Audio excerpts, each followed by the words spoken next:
హనంకొండ జిల్లా భీమదేవరపల్లి మండలం వంగర గ్రామంలో మాజీ ప్రధాని పివి నరసింహారావు విగ్రహానికి 19వ వర్ధంతి సందర్భంగా పూలమాల వేసి నివాళులు అర్పించిన మంత్రి పొన్నం ప్రభాకర్ అనంతరం ఏర్పాటు చేసిన సంస్మరణ సభను ఉద్దేశించి ఆయన మాట్లాడారు.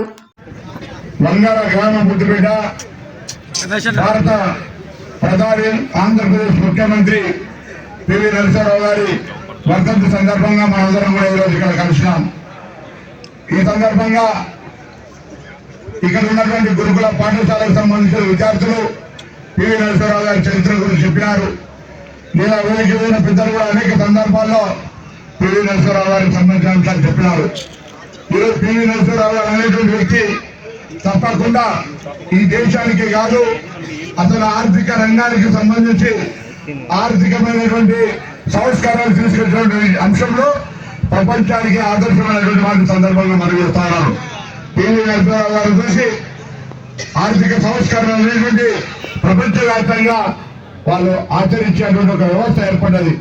దాంతో పాటుగా ఊరికే ఆర్థిక సంస్కరణలకి పరిమితం కాకుండా వారు ప్రధానమంత్రి అయిన తర్వాత ఆనాడు ఈ ప్రాంతానికి ప్రాతినిధ్యమైనటువంటి వెంకట స్వామి గారిని రూరల్ డెవలప్మెంట్ మినిస్టర్గా తీసుకొని మొట్టమొదటిసారి దాదాపు 30,000 కోట్ల నిధుల నుంచి గ్రామీణాభివృద్ధి శాఖను పటిష్టవంతం చేసినటువంటి వ్యక్తి. అంతేకాదు గ్రామీణాభివృద్ధితో పాటుగా గ్రామీణాభివృద్ధిలో భాగమైన విద్య బాగుండాలని దేశవ్యాప్తంగా నవోదయ సంస్థలు ఏర్పాటు చేసి గ్రామీణ ప్రాంత విద్యార్థులకు ఒక ఉన్నతమైన విద్యను అందించేటువంటి ఆలోచన చేయగలిగిన వ్యక్తి. దాంతో పాటుగా ఎప్పుడు కూడా సంస్కరణలు కావచ్చు, స్వయంగా భూస్వామి అయినప్పటికీ కూడా పేదలకు న్యాయం జరగాలంటే భూ సంస్కరణ తప్ప ఇంకొక మార్గం లేదని తన పదవికి ఇబ్బంది వచ్చినా భూ సంస్కరణలు తీసుకొచ్చిన ఒక గొప్ప వ్యక్తి. ఈరోజు కాంగ్రెస్ పార్టీ అయినా సిపిఐ అయినా ఎవరైనా పేదలకు భూములు పంచాలంటా ఉన్నాం, న్యాయం జరగాలి, భూమిలోనికి భూమి లేడానికి భూమి కావాలంటా ఉన్నాం, కొన్ని రోజులు దున్నేవానికి భూమి అక్కన్నాం. ఆ విధంగా అటువంటి వయసులో అటువంటి సందర్భంలో కూడా పివి నరసింహారావు గారు గొప్ప గొప్ప నిర్ణయాలు తీసుకున్నాడు.